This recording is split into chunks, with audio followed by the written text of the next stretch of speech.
Hey everyone, this is Andy, better known as Love Retro BTW on Twitter, X, Threads, IG, and Cafe BTW on TikTok and YouTube. A quick update that the Cafe BTW podcast is taking a very long hiatus, but I still have something really amazing to share with you. We have a fantastic retro gaming community on Twitter X where we've crossed well over 2,000 passionate members. And if you're a lover of retro gaming, this is the perfect place to share your content, showcase your pickups, or just chat about your favorite old school games. To dive into nostalgia and become a part of the thriving community, click in the show notes on the Cafe BTW link tree or go right to my Twitter X profile on Love Retro BTW. And now, without further ado, gear up for another sensational episode of the Gamers Week podcast. This time on Gamers Week podcast.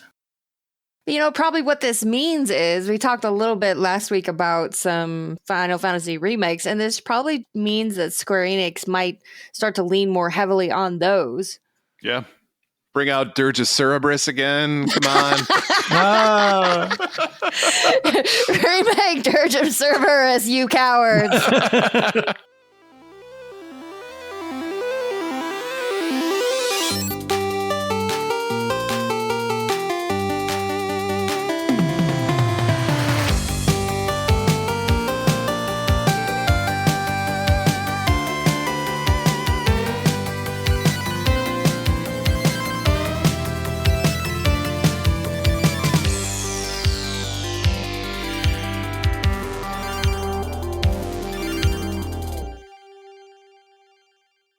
That's what we should do for Christmas is make a Gamers Week mixtape of us singing all of these songs.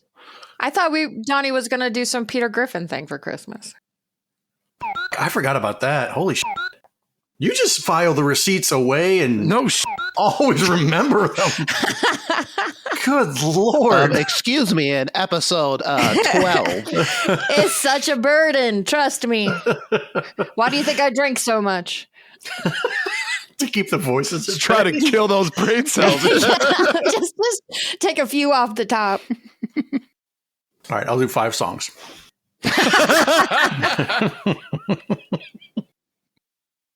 By the way, I'm ready. All right. Welcome to Gamers Week podcast. Like the name says, we analyze the best, worst, and weirdest headlines of the past week in the video game industry. This is episode 85, and today is Wednesday, August 9th, 2023. My name is Donnie G. Retro, and I will be your host this evening, but I am not alone. With me, as always, are my 2 lovely co-hosts. The first one is planning a new series called 2 Ryans, 1 Cupcake. We're workshopping that, okay? We're workshopping that. We're spitballing ideas. And my second co-host chews more gum than Violet Beauregard at Willy Wonka's Chocolate Factory. Say hello to Writer's View, a.k.a. Blue Williams. When I get that world record, you'll all be sorry. Who's keeping track of those world records? Does Twin Galaxies have like a chewing gum world record thing? I hope they don't check the tapes then. Walter Day turns it on. Oh my God. So let's jump right into our reviews, reactions, and requests. Jill 2020 says, it's a really great show. I love the banter, format, and the way you approach breaking developments, news releases. A weekly listen for sure. Thank you, Jill. Thank you. Thank you. Sabatelli 720 says, thank you guys for always being so generous and giving me something enjoyable to listen to. Can you feel the love tonight? And Emo-esque says, it was smart of you to put that banger of a theme at the start. You get 2 minutes out of me every week, much like my spouse. Because 2 out of 3 ain't bad. I hope we were going for a clean sweep, but Emo killed it. Pour one out for Mrs. Emo. Can we get a Oh, good.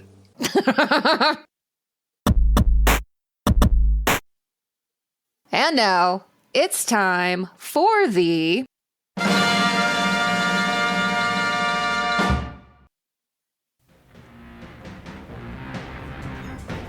It was right in everyone's face. Gamers Week just made it visible. Come on, people, you gotta go home. It was on the tip of everyone's tongue. Gamers Week just gave it a name. Ah, yes.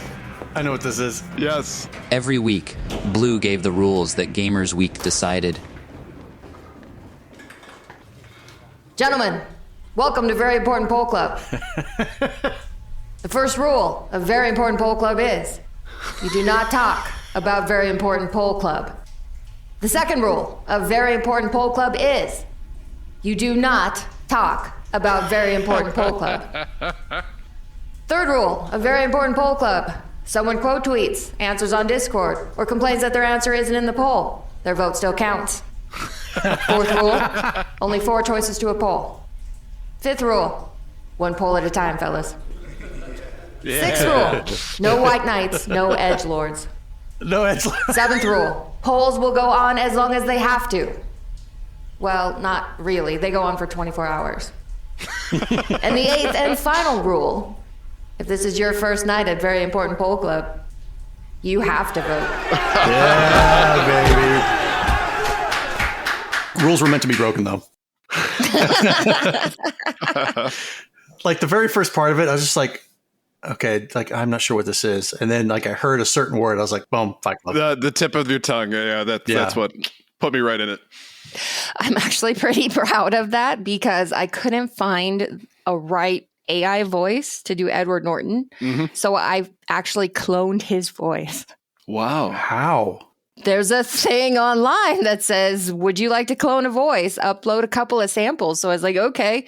I uploaded a couple of samples of him speaking from Fight Club. And they're like, here's Edward Norton's voice. I was like, what? Shit, it's Edward Norton's voice. Man, Blue lives in the future. I was like, oh, there's no way this could be misused. Oh, There it is. sudden realization moment. All right. Every Monday on Twitter, we post our VAP. That is our very important poll. And if you'd like to participate, follow us on Twitter at GamersWeekPC. So the question this week, if you had to vote for Game of the Year right now, with only the titles that have been released so far in 2023, what would get your vote? Coming in third place, we have Star Wars Jedi Survivor with 9.7% of the vote. Second place was Diablo 4 with 10.2%, and the winner was Legend of Zelda Tears of the Kingdom with 54.8% of the vote.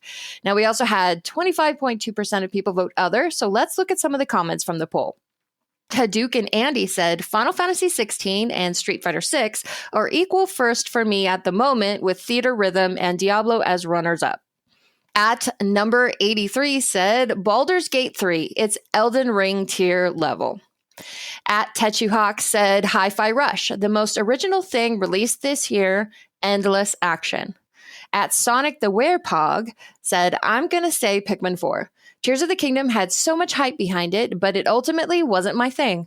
But here comes Pikmin, all gas, no brakes, and steals my heart. Jedi Survivor was pretty great too, but it's one of those games you pop in and play every few years. And at GoldenEye 1971 said, I think Tears is a shoo-in for Game of the Year. However, I haven't played much of it. All I've been playing lately has been Redfall and McPixel 3, and I don't have high hopes for those. So out of the choices this week, what did you vote for, Ryan? I'm going to go with Oh, sorry, forgot. That's just mean. That is just plain mean and hurtful. I love you. Don't lie. Tried to head her off of the past and crushed her dreams.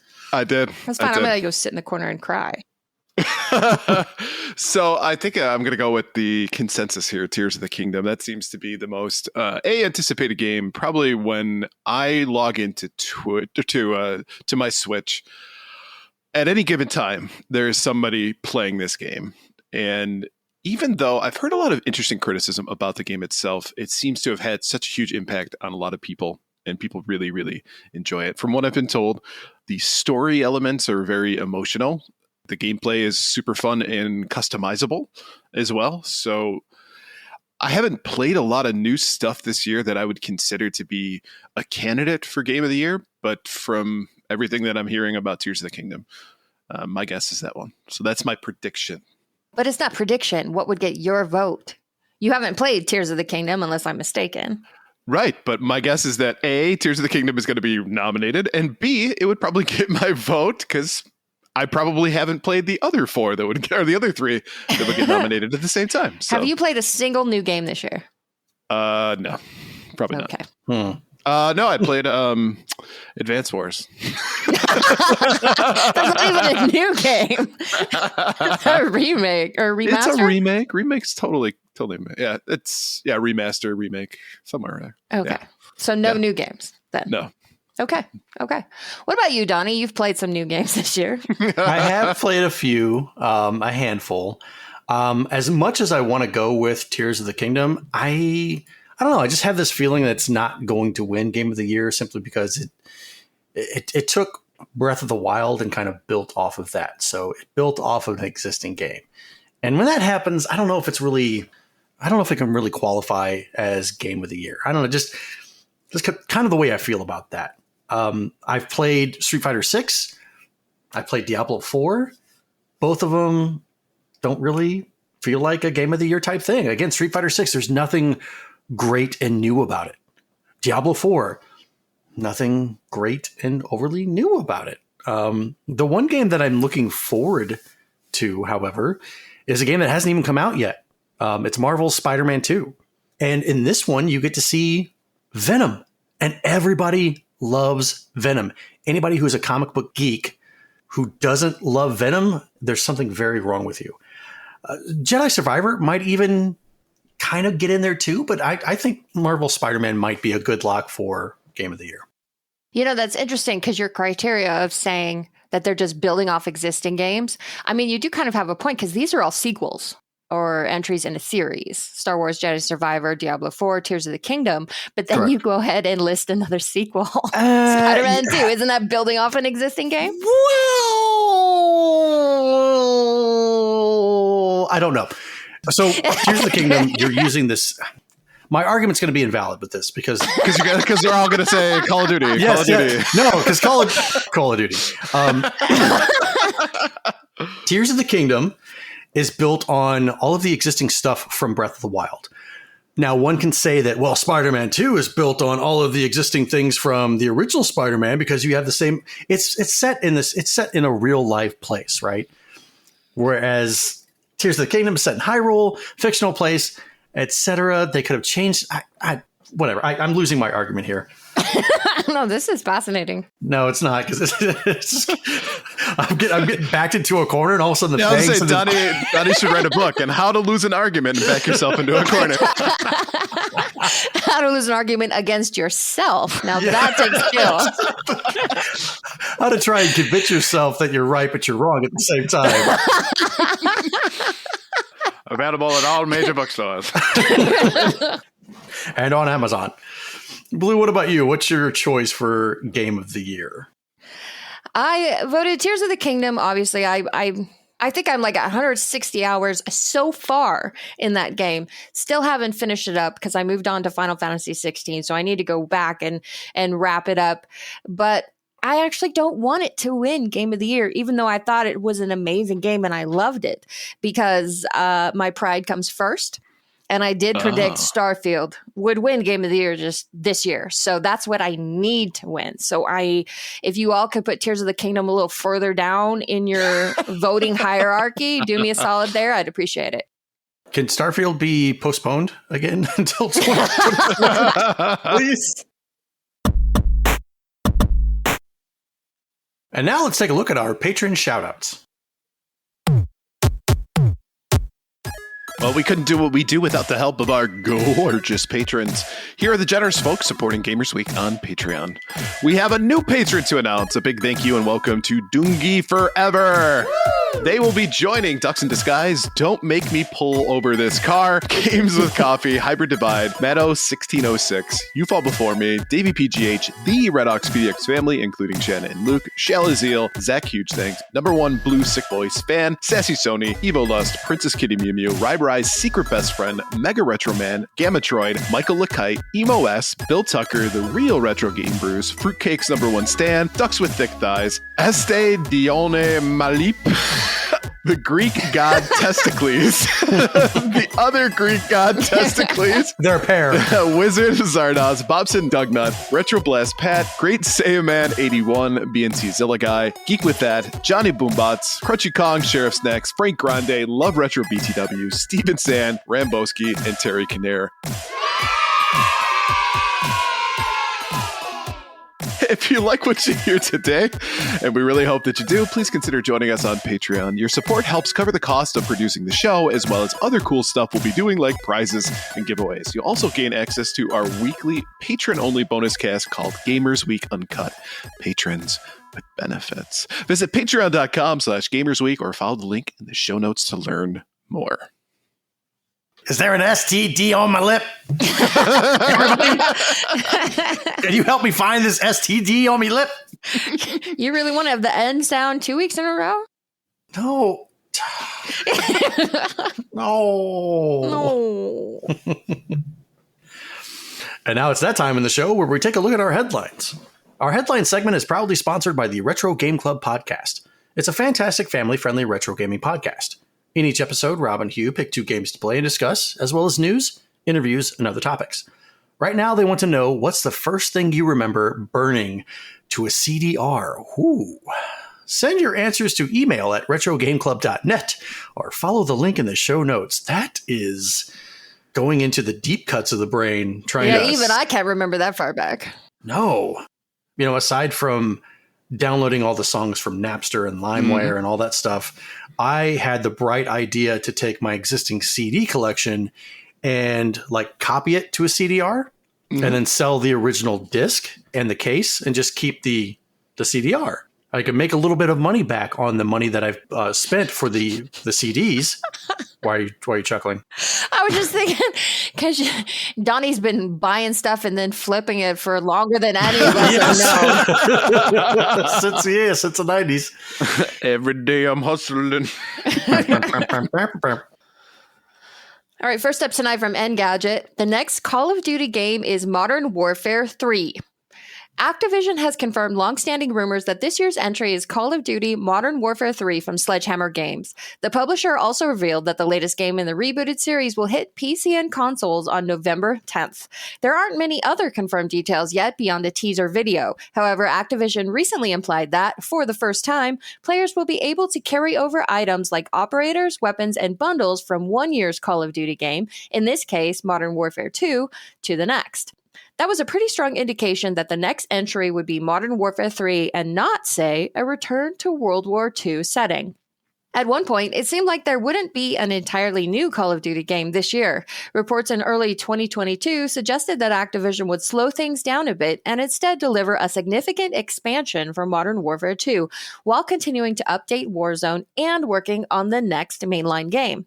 Ultimately, the publisher decided to stick with its cadence of releasing a full-price Call of Duty game every year.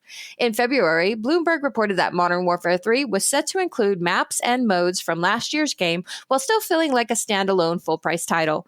We'll learn just how Activision is making the transition into Modern Warfare 3 as it reveals more details in the coming weeks and months. Meanwhile, it's looking increasingly likely that Microsoft will close its pending $69 billion acquisition of Activision Blizzard very soon. If so, that could result in Modern Warfare 3 becoming the first Call of Duty title to hit Xbox Game Pass on its release day. So, Donnie, You want to take this one? You know what? Screw you. I'm tired of being stereotyped here. I'm so over this, man. I'm more than just Call of Duty. Okay, I get that. Are you? But you're the one with the most experience out of the three of us. Are you? Oh, God. And you're getting called out hard. Getting Call of Duty'd out hard. I haven't played Warzone in about 2 weeks. It's not fun anymore. Activision has kind of lapsed on their whole banning cheaters thing, and it's no longer that fun. Even though, you know, occasionally I'll get in there with the guys and we'll make a Saturday night of it or whatever, but I no longer look forward to abandoning work and getting on Call of Duty every single day to play it. That's saying a lot if you'd rather work. I would. I'd rather work and study for this new certification I'm going through. That's the most boring thing I've heard today. But I'm glad to say that they're not returning to the World War II setting like they tried to do with Call of Duty Vanguard. People are so over that. It's been done to death. There's nothing more that you're going to be able to bleed out of that particular idea of World War II in a video game. Everybody and their mother created so many games in the 90s about World War II, in the 2000s, 2010s, and now they're like, oh, maybe we shouldn't do that anymore. And I think they even tried to go back to World War One. Actually, so Vanguard might have been World War One. Mm-hmm. Or something like that. So if I misspoke, don't at me. But that kind of setting with those rudimentary guns, as opposed to the futuristic and more modern weapons that you have now, with all the recoil and stuff like that with the old guns, nobody wants that. Doesn't pew pew like I want it to. Exactly. So online, I've been seeing some criticism that Modern Warfare 3, I mean, this article is describing it as a standalone, fully fledged title worthy of its own full price. But I've seen a lot of criticism online that it doesn't seem like it's anything more than just a big DLC pack to Modern Warfare 2. I own Modern Warfare 2. I bought it whenever it launched. And what's going to be the difference between that and Modern Warfare 2? Just different maps? The way it looks? I'm sorry. If you change the way it looks and it's not really that much of a difference, then just give me a map pack and be done with it. Well, it kind of seems like maybe that's Activision's solution to them struggling to keep up with the annual releases is, well, instead of doing like completely brand new games, we'll just reboot the old ones. It's a safe play though, right? You're not wrong, because they know people will buy it. Right. You polish up the old stuff, you make it look dynamic and in the now, and people are going to go batshit crazy for it.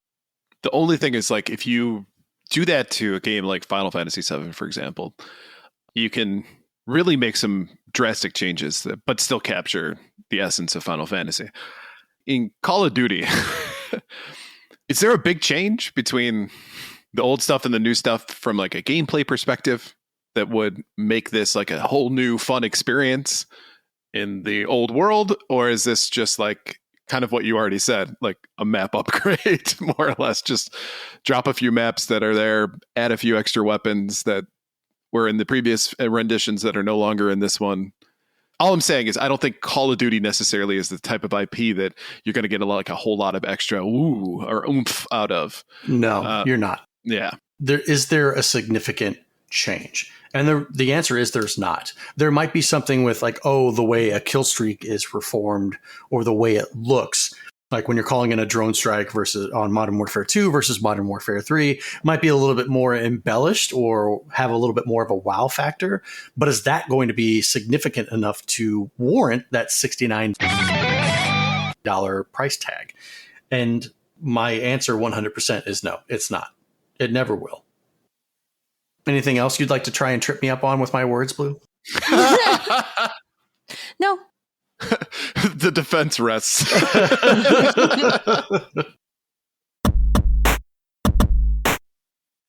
All right, next up from VGC, Square Enix share price drops amid claims Final Fantasy XVI didn't meet high-end expectations. Square Enix share price in Japan has dropped by nearly 15% following the company's latest earnings release.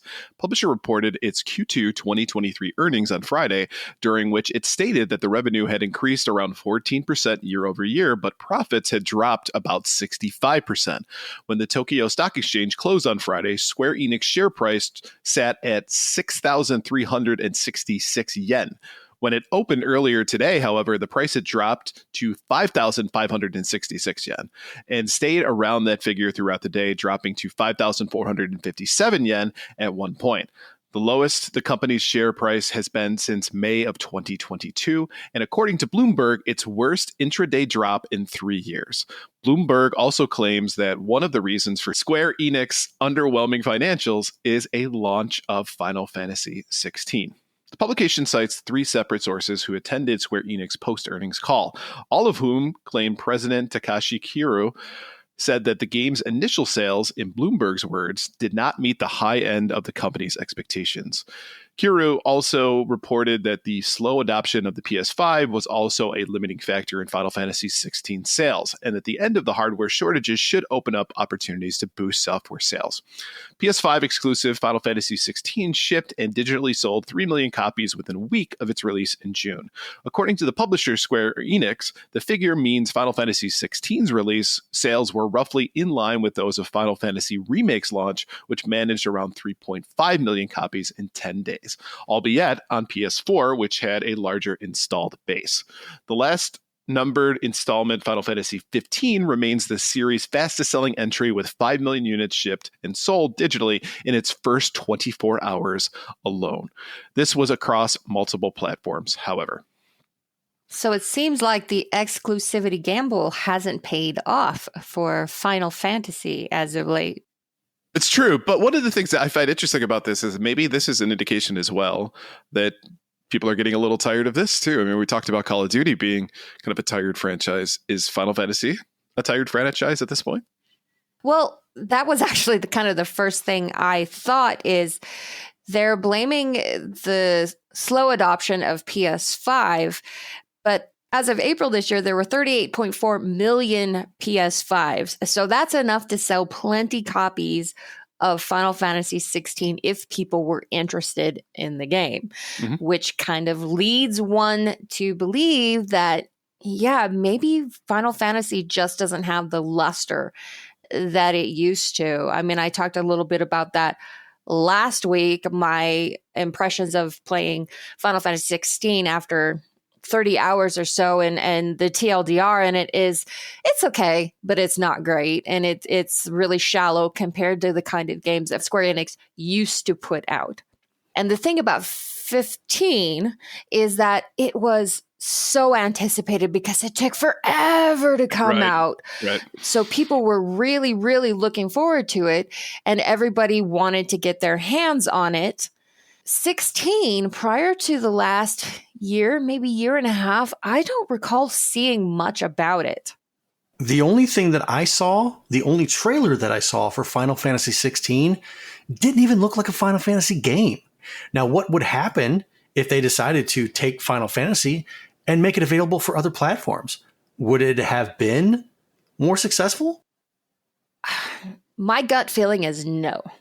I mean, not significantly. Yeah, because if you're truly a huge fan of Final Fantasy, you are on PlayStation 5. You're on PlayStation consoles in general. So, yeah. So take a break. If you feel that it's just kind of watered down, you're doing the same stuff that just kind of feels flat and falls flat, take a break. Make it to where people actually want to be excited for it. Final Fantasy 15 came out in 2016. So it's actually been 7 years between games. Again, another argument proven invalid. Jesus. I apologize.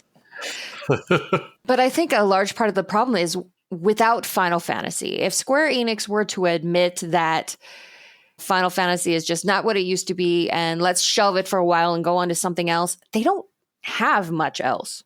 Final Fantasy is their biggest IP, and without it, the company is in a lot of trouble. Everybody's really anticipating Balan Wonderworld 2.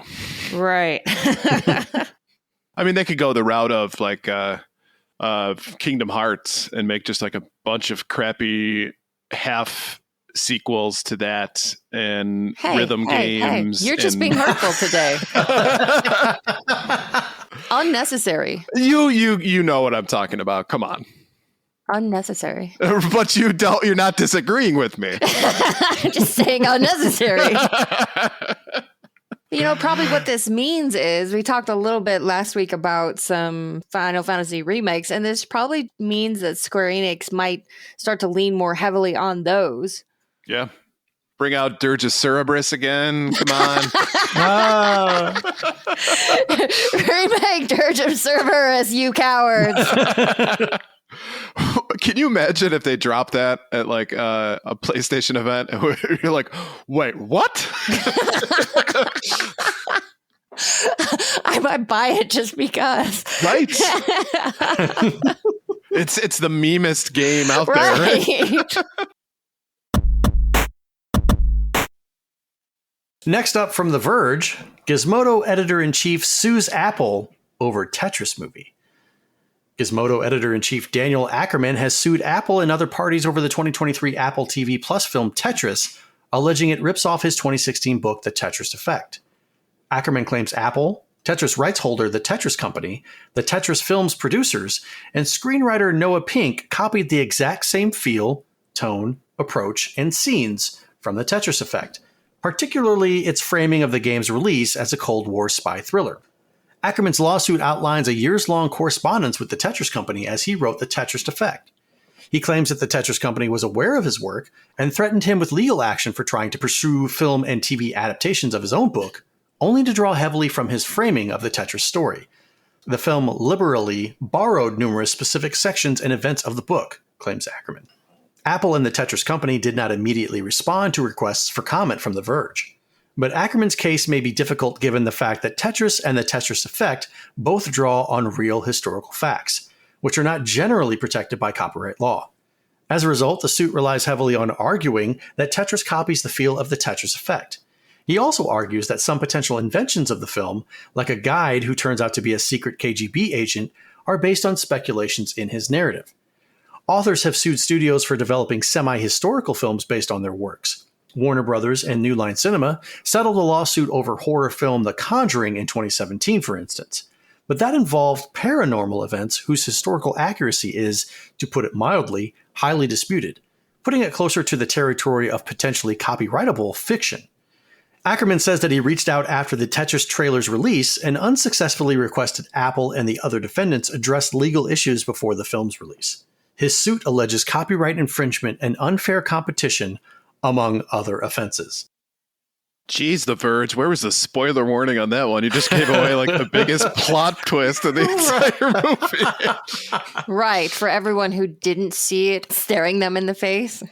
Which Who I knew haven't. she was a secret KGB agent? It was Oh my God. obvious. Yes. It was not subtle, but let's say that you just are one of those people that just can't detect subtlety in any measure. That might have hit you. That might have, oh my God, she's a KGB agent. If you're one of those people, you probably have hit spoilers all the time and you're used to it. So, Just another day, another spoiler. yeah. Imagine suing Tetris, the Tetris Company, for ripping you off for something that they own. It's blowing my mind right now, just the thought of it. I know that somebody can create something original using somebody else's intellectual property, like an idea or something like that, a story, what have you. But this is kind of like freaking me out that this guy, he's suing them about Tetris. I find it interesting. Guy writes a book, probably got permission from Tetris to do it, right? It says Tetris Effect in the name, so clearly he had to, Well, right? it says Tetris Company was aware of his work. It didn't say that they agreed to his work or condoned it. And they threatened him with legal action for trying to pursue the film. Right, for the film, but you would imagine that is Tetris a word that's now not copyrighted? I would imagine it is. I've not read this book, but it sounds like it's a good book, so maybe I'd be willing to check it out. So maybe David's doing himself a favor and selling a lot more books by doing this. Enough to pay for the lawsuit, though? That's a lot of books. But I think it's interesting because if you watch the movie, it's not as historically accurate as, say, a documentary would be, where you can't claim copyright for somebody creating a documentary about the same topic that you've done before. But there is certain elements. I mean, if you're talking about plot points like the guide who becomes the KGB agent, if that's in both the book and the movie, they might have a case in that particular instance. But the burden of proof is on him to show that they willfully included that character. They were aware of his work and knowingly did so. One thing that he also has, though, that is in his corner is that he reached out to them when the trailer came out. So they were aware of it before its official release as well. To contact the company after the trailer came out. I mean, at that point, it's way too late. To ask them to go to fix the legal issues before the film's released because the shooting is done. To have the actors come back, to go back to the locations, to reshoot things after you rewrote them to make this nobody author, and I mean that with all due respect to this nobody author, happy. Of course they weren't going to do that.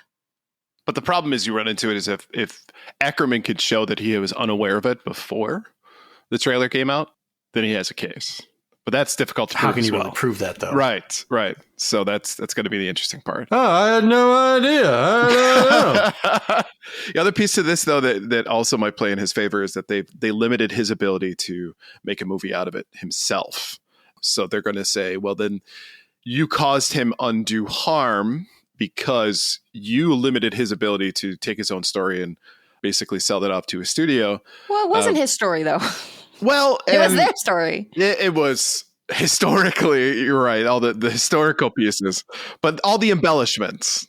All right, fair. But it's like taking, do you know that movie Julie and Julia? Yeah, with, yes. What's her name? Amy Adams? Yep. And Glenn Close? No. Julia Gulia. Meryl Streep. Meryl Streep, that's right. That's the one. Right. Yep. So apparently Julia Child did not like that lady doing a blog of her recipes. Interesting. I think she died Julia Child died before the movie came out, but it's a little like if Amy Adams' character, and I don't know the lady's real name, Julie, I guess, if she sued Julia Child for not letting her make a movie of the stuff that she wrote about Julia Child. It's the same thing. Yeah. Okay. That's a good point. Just imagine Julia like, this pit.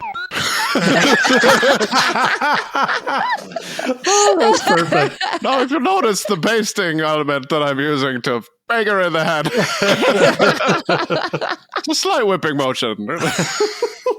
Just relax the wrist.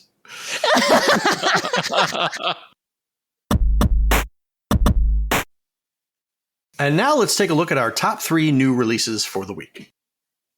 All right, first out is Gourd, out on PS5, Xbox Series X and S, and PC.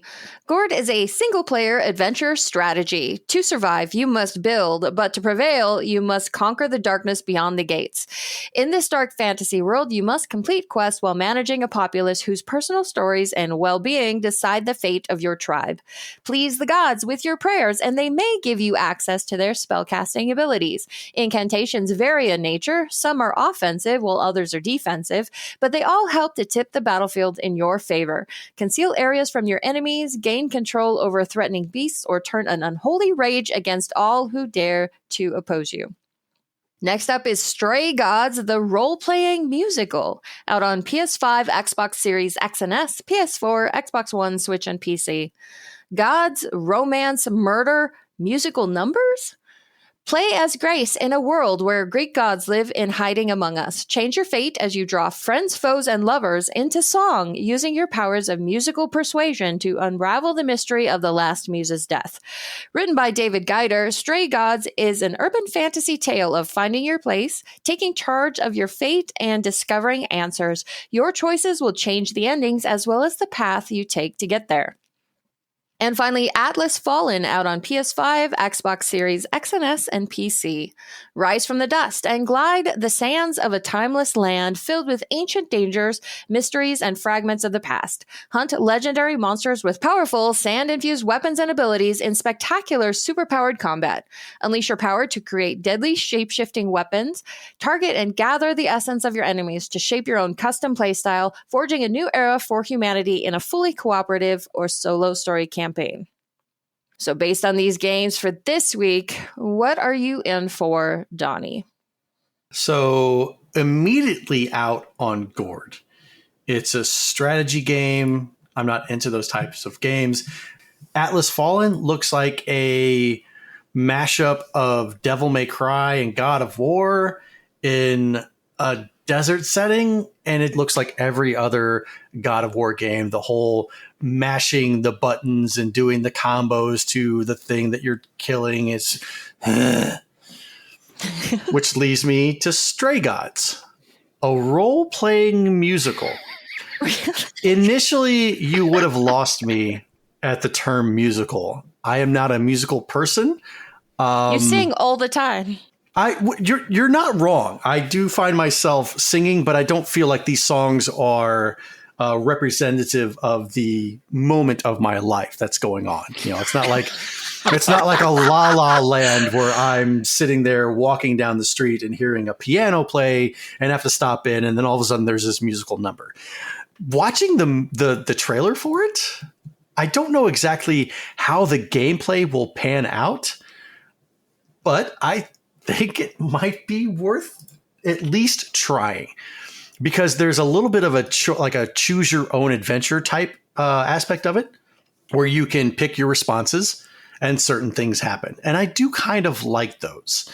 But the color palette, the visuals on this one look a little bit more up my alley. So I think I might try Stray Gods, the role-playing musical, TM. Okay. Did not see that coming. What about you, Ryan? I was going to say, if I had to bet, I would have lost this one. Well, Would have had the bookie coming after me. So I will start with Atlas Fallen by quoting Anakin Skywalker by saying, "I don't like sand. It's coarse and rough and irritating, and it gets everywhere." I share the same sentiment as Donnie. It feels a little old hat, where we're kind of bringing the same tropes into something new. I mean, it might be interesting, but nothing jumps out at me right away as being captivating. Stray Gods, the role-playing musical. To add role-playing musical is like the video game equivalent of saying, "Hey, we're going to get pizza with anchovies." So don't knock them until you try it. Oh, I've tried it. Trust me. So yeah, I'm not into this. And I used to do show choir and stuff. I used to sing in musicals. That's right. Yeah. And I want to play video games. Like, why not? It's right up your alley. No. Right in your wheelhouse, as the saying goes. Well, nice. And you know what? It's not like Rock Band musical or anything, right? So I'm not given a mic and being asked to sing some show tunes. But this is just a strange game. I'm looking forward, though, to checking it out on Twitch, watching people play this and just seeing what it's actually about. So that'll be interested to watch, but I won't purchase it. Which brings us to Gord. Gord reminds me a lot of like Warcraft 1 through 3, and especially the lighting. The lighting is really low. It has that kind of like Viking-esque feel to it, especially with some of the buildings and stuff. So I would be very interested in just at least giving this a try. And see where it goes. The description, though, is really, really benign. Some offensive, while others are defensive spells. Like, like no crap. Like every other game out there. Yeah, you should never judge a game solely based on its Steam description. Agreed. Because definitely not. I would buy nothing. But this is the one that probably piques my interest the most. So I will go with Gord. All right. Blue, what about you? Well, I don't normally go for survival games, so probably I wouldn't play Gord. The one thing that kind of has my curiosity piqued is that it's rated 18. So Ooh. There must be something fairly hardcore in there. Werebear sex scene. One can hope. Maybe it would be a more mature story or something like that would cause me to be interested in it when I otherwise wouldn't be. But for now, I would probably skip it.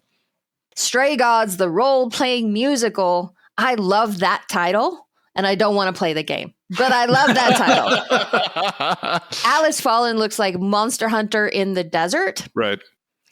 As an action game, it is closest to what I usually play. So by default, I will choose Atlas Fallen.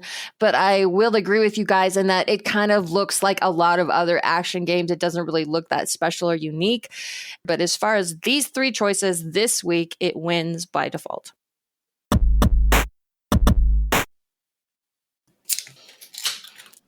Ooh, what are we drinking? Pamplemousse liqueur. Ah, pamplemousse. I've had that one. That's pretty good. Have you? Mm-hmm. Hearing Donnie say, Pamplemousse liqueur. Wow, pamplemousse liqueur, huh? All right, where were we? Main topic, introduction. Okay. And now it's that part of the show where we discuss our main topic. All right, from Forbes, everyone's mad about Rockstar's secret Red Dead Redemption project reveal. Rockstar fans have been excited about a new announcement in the Red Dead universe that was teased a little while ago, and now the end result has been revealed. The project is a port of Red Dead Redemption for the Nintendo Switch and PS4/PS5. Not a remaster, not a remake, a literal port. And it's not even being done by Rockstar. It's being done by Double 11 Studios. Fans are concerned that the last time something like this was outsourced, it resulted in the disastrous GTA 5 Definitive Edition launch.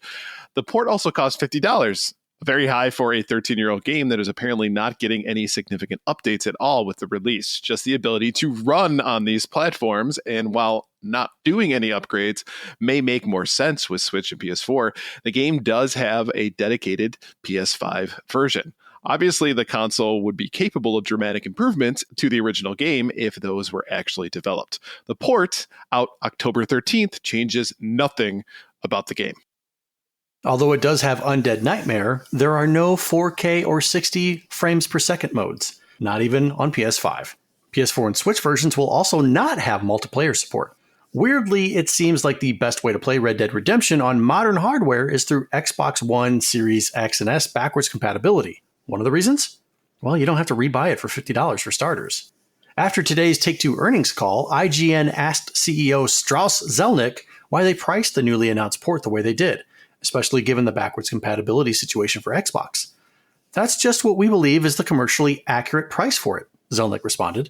When asked if Undead Nightmare was the reason for its $50 price, Zelnick said the add-on was a great standalone game in its own right when it was originally released, so we feel like it's a great bundle for the first time, and certainly a great value for customers.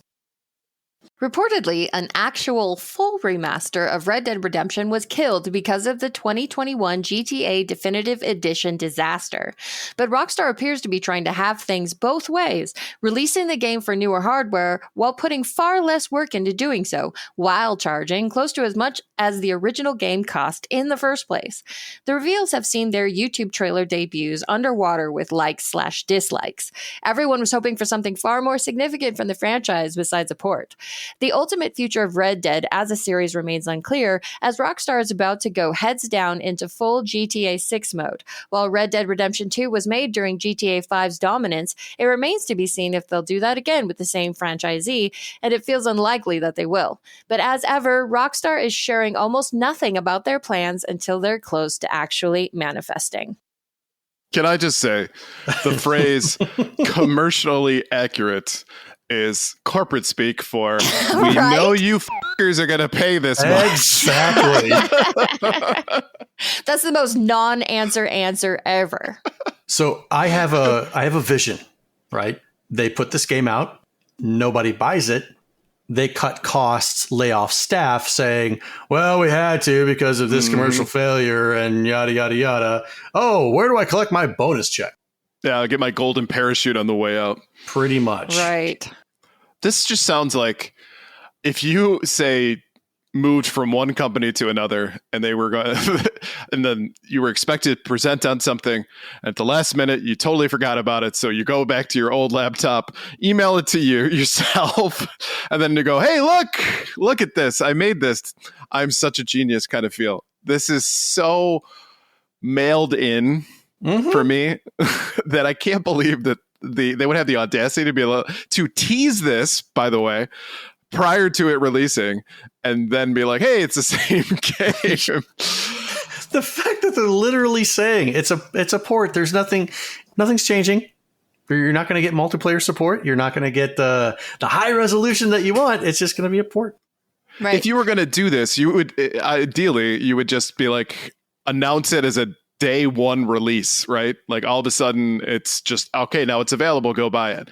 You know, rather than having a teaser and then having a reveal. Well, you got to get that internet hype, right? That buzz. Like Nintendo does that all the time, right? Where they do like a Nintendo Direct and they're like, hey, by the way, this game is now available. Like that would have been a much better way, I think. Yes. And if you want to know where that $50 is going for that port with no improvements, it came out earlier this month that Take-Two reported the compensation it actually paid Zelnick in fiscal 2023 was $42.1 million, more than 2.5 times the previous year's amount. So this is where he's making the big bucks to put out statements like commercially accurate price. I'm going to use that from now on. That's commercially accurate. Mm-hmm. The name Strauss Zelnick sounds douchey, and now to find out that he actually is just like if you were to make a book and name one of your characters Strauss Zelnick, like you would know right away. My name is Strauss. I drive the BMW and get away from it. What are you doing? He wouldn't be the bad guy, but you would get a lot of laughs at his expense. Exactly. But, I'm actually really looking forward to the release of this because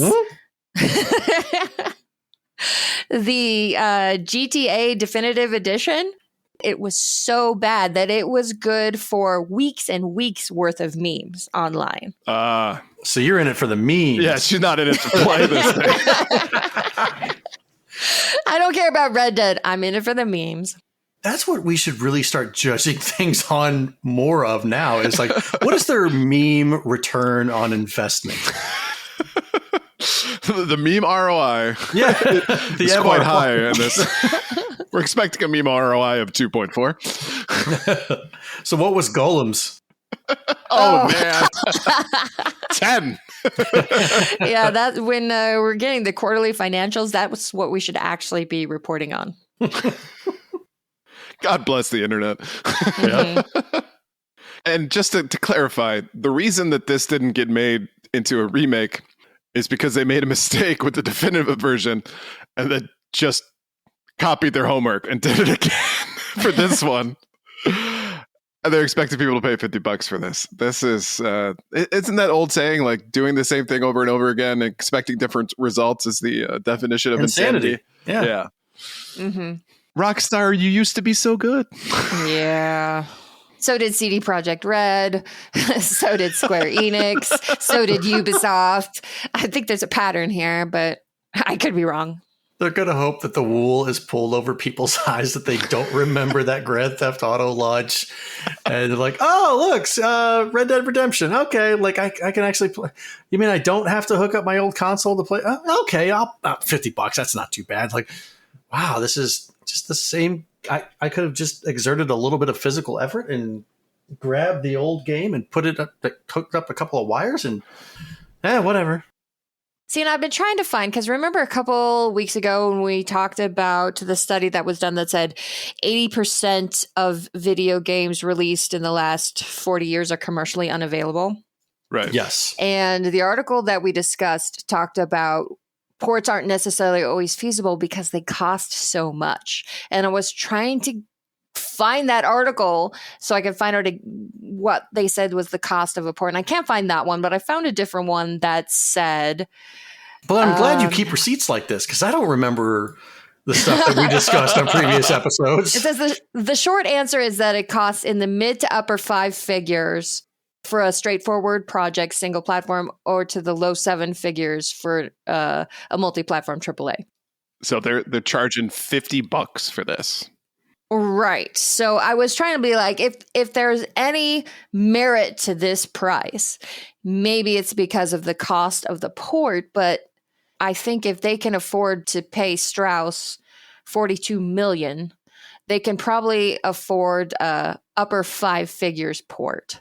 Right. You have to think that the amount that they're going to get back by spending 5 figures to port the game, $50 a pop, and let's just say, I don't know, 50,000 people, if it's a complete dud and 50,000 people buy it, that's $2.5 million. So I was to say, if you need to hit 7.5 million, you would need to sell 150,000 copies of this. That's nothing. No, it's not. But that's at assuming that they make $50 off of every single one of the sales of these games, which they definitely don't. Okay, so double it. Yeah, and it's 300,000. That's really, now that you mention it, that maybe that's not that much. But add on top of it the $42 million that Strauss is making. That's free money because people will buy it, man. his commercially available bonus project. Yeah, I mean, obviously, the simple answer is if you think this is unfair, then just don't buy it.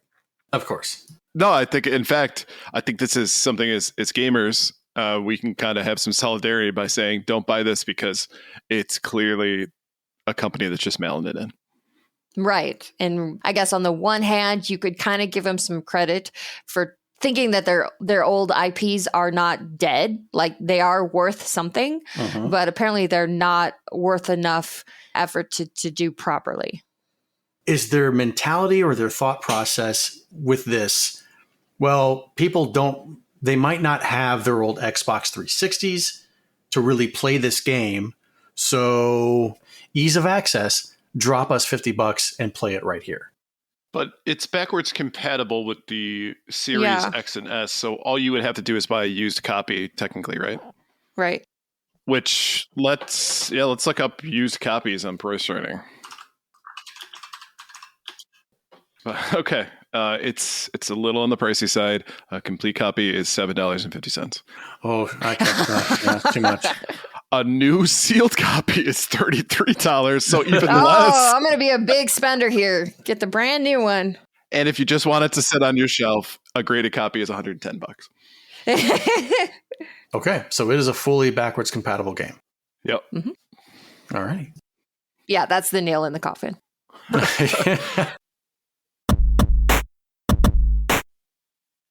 All right, so before we jump into Gaming History 101, we wanted to take a quick moment to say thank you to everyone who attended the Splatoon 3 tournament on Saturday, August 5th. Big congratulations to Tentacle Difficulties, which I think is an amazing pun, for winning the tournament. And most importantly, we raised over $700 for Stand Up to Cancer. So thank you to everyone who supported the show and showed their generosity.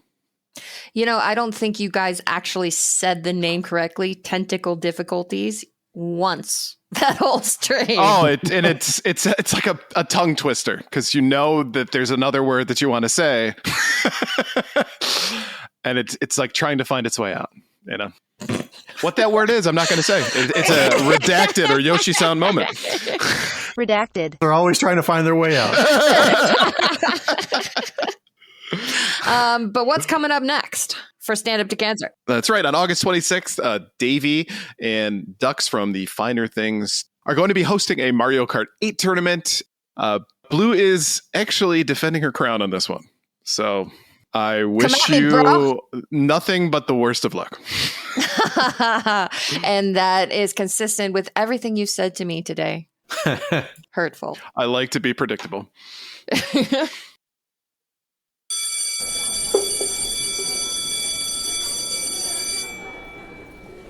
All right, thank you for coming, student. Please take your seats. Welcome back to Professor Rybread's Gaming History 101. And in today's lesson, we'll talk about one of the most influential lawsuits about the idea of freedom of speech and expression when it comes to video games. You mean Daniel Ackerman versus Apple and the Tetris Company? Man, I'm very topical here today. So most of the time I do cover things that happened more than 20 years ago, but this lawsuit is, in its final decision, was actually penned in 2011 in a case called Brown versus Entertainment Merchants Association. This is going to be potentially uncomfortable for some folks, so I do apologize. I do talk about a little bit about violence in this one, so if you're not in the headspace to listen to that, I certainly understand if you skip forward here on today's conversation. So just wanted to give you guys a heads up. Back in 2005, it had been 6 years since the Columbine Massacre in a high school in Colorado, in which Eric Harris and Dylan Klebold murdered 13 students and staff and injured more than 20 others. Much of their heinous act was blamed on the fact that the two of them happened to regularly play violent video games. And as often happens, people were looking for something to blame, and violence in video games seemed like an easy target. Now, with the rise of the first-person shooter genre, games like Grand Theft Auto, new Mortal Kombat games, as well as Manhunt depicting near-life extreme violence, legislators saw the opportunity to limit who has access to these games, which is something we're actually still talking about today. But proposed in California by state legislator Leland Yee and penned into law on October of 2005 by Governor Schwarzenegger, was the California Violent Video Games Law, aimed at restricting the sale or rental of games that contain certain content to persons under the age of 18. The restriction included killing, maiming, and dismembering or sexually assaulting the image of human beings that a reasonable person would find the games deviant or of morbid interest to minors, offensive to community standards, and what is appropriate to minors, and cause a game to lack any serious literary, artistic, political, or scientific values to minors. There's a lot of terms in there. Right. There are. And by that definition, like Bubble Bobble, I think counts. I mean, a reasonable person can see that Bubble Bobble is obviously not suitable for children. Not suitable for anybody. Now, the legal showdown in the United States District Court of the Northern District of California, where Judge Ronald White presided over the case, and he listened carefully to both sides of the argument and ultimately ruled in the favor of the video games industry. Now, Judge White concluded that California's law infringed upon the First Amendment by attempting to regulate the content of video games based on their depiction of violence. Due to the court's ruling, the law didn't go into effect in California.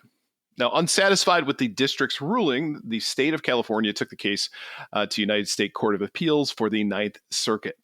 In February of 2009, a 3-judge panel of the Ninth Circuit upheld the lower court's decision, declaring that California's violent video games law was unconstitutional. That panel believed that the law lacked necessary precision to achieve its intended goal of protecting minors from violent video game content. Not willing to back down, California decided to appeal once more, and this time to the highest court in the land, the United States Supreme Court. Now, the video game industry braced itself for what would be a momentous showdown before the 9 justices. Supreme Court heard oral arguments on November 2nd, 2010, and the nation watched eagerly as the fate of video game regulation hung in the balance in a landmark decision delivered on June 27th, 2011. Oral. What? Oral. Sorry. Well, thank you for that. Juvenile.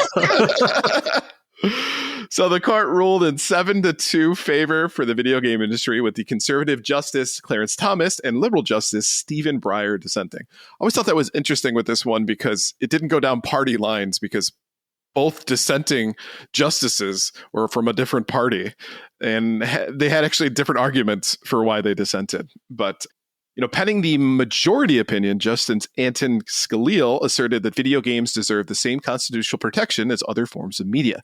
He defended the video game industry's rights, declaring that the government could not restrict the content of speech based on its violent nature. Interactivity, Scalia argued, did not differentiate video games from other protected forms of expression. Now, the court's decision was a moment of triumph for the video game industry, solidifying its status as protected form of free speech. It meant that developers and publishers could continue to create and distribute video games without undue government interference, regardless of their content. However, there were dissenting voices from the courts. Justice Thomas, in this dissenting opinion, argued that the founding fathers did not intend to protect minors' access to violent speech. He contended that the United States should have the authority to regulate the sale of violent video games to minors, even if it meant restricting certain free speech rights. Justin Breyer, too, dissented, expressing concerns about the potential psychological harm caused to minors by violent video games. This assertion was addressed in Scalia's opinion, saying that studies used in the arguments were not convincing and showed no stronger influence than any other type of media, including books, which is he referenced old fairy tales from the Brothers Grimm, specifically Hansel and Gretel, who shove a witch into an oven, and cartoons like Looney Tunes, where guns and other weapons are used to maim characters on screen. So that's right. Looney Tunes apparently comes to the rescue. Right, exactly. Now, despite the dissenting opinions, the video game industry emerged victorious, emboldened by the Supreme Court recognition of its right as protected speech. The ruling became a pivotal moment in video game history, solidifying the industry's standing and paving the way for continued innovation and creativity. And so, the video game industry forged ahead, forever empowered by the notion that video games were not mere entertainment, but a powerful form of expression and a narrative shaped by constitutionally protected pursuit of creative freedom. So to me, this is actually a pretty landmark case. We've talked about copyright infringement. We've talked about a lot of different video game lawsuits that have happened over time. But I think this one has such a large, far-reaching impact when it comes to video games. Now, granted, am I the person who's like advocating that minors need to see all of these things that we named in that like long description? No. But what I'm saying is that restricting people from the right to access it should be something that parents decide, not the state, at least in my opinion. And the opinion of 7 out of 9 judges. Well, in argument to that. Oh, this is going to be a lawyerly thing. Okay. So you have employees, right, that say at movie theaters and at stores, like, okay, well, this is rated R, or this is even rated X. I'm sorry, you can't purchase this because you're not old enough. That's the same thing with video games that they do all the time. Like this has an ESRB rating of this. I can't sell you this game, or you can't rent this game, bygone era, because you're not old enough. And that, you're right. That is true. But those are policies of those companies, where this is law. That means anyone caught doing that could be criminally liable for it. Okay. Which I totally get, because I was actually thinking that too as we were going through this, and then I was watching a few videos on it. I was like, that makes more sense. So it's the same experience as if you went to your local Blockbuster and my what? Your local Blockbuster back in the day.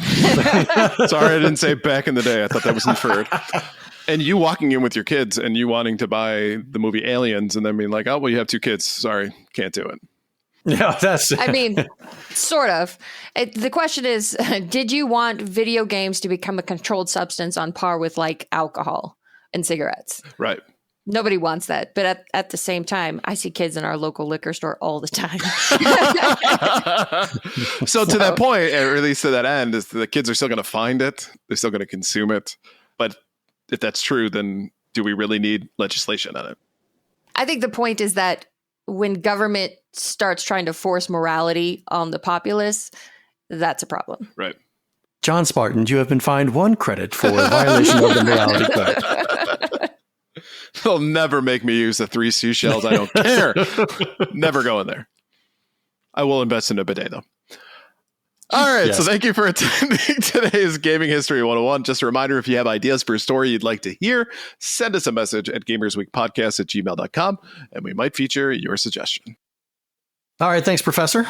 Let's go ahead and wrap up this episode. Thank you for listening to episode 85 of Gamers Week Podcast, and a big thank you to the Retro Game Club Podcast and Love Retro BTW for sponsoring this episode. Don't forget to check out their links in the show notes. If you want to connect with Gamers Week, follow us on Twitter at GamersWeekPC. Email us at gamersweekpodcast@gmail.com. Visit our merch store at gamers-week-podcast.creator-spring.com. Or if you want to do it the easy way, follow the link in the show notes. Or join us on Patreon at patreon.com/gamersweek. And finally, since you made it all the way to the end of this episode, please leave us a rating and a review to let us know how we did. We really do value your feedback. And while you're there, consider subscribing on iTunes, Spotify, or your podcast platform of choice. So when you said professor, it made me think, the Professor and Marianne here on Gilligan's Island. So if I'm the professor, are you Gilligan, Mr. Moneybags? You or Gilligan? The skipper? Are you? Which one are you? Which? Because if I'm the professor, you are... I'm Marianne. I was going to say, you can't do that because, I would say Ginger's too on the nose for Blue. So I was going to argue she was going to be Marianne, but hey. She can be Gilligan. It's a role reversal. She's and in this day and age, yeah, she can be Gilligan and I'll be Ginger. I can pull out that hat. I can do it. There's only been one time I've worn a bucket hat and it didn't sit well. Well, now that we've given everyone something to think about, have a good night. Yeah, there's going to be some weird fan fiction on the internet now. If you want to see a picture of me wearing this bucket hat, subscribe to our Patreon and be a member of our Patreon-only Discord. Is that a real promise? Are you really going to? I'll put it up there. Sweet.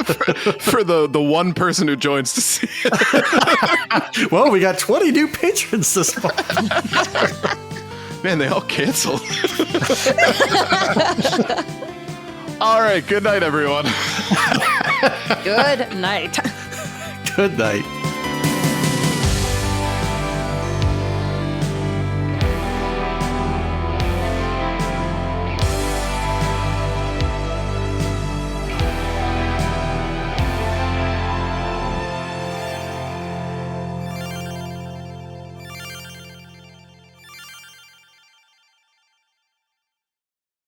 This is Artificial Intelligence Edward Norton. Subscribe to Gamers Week podcast, or else the machines will have won.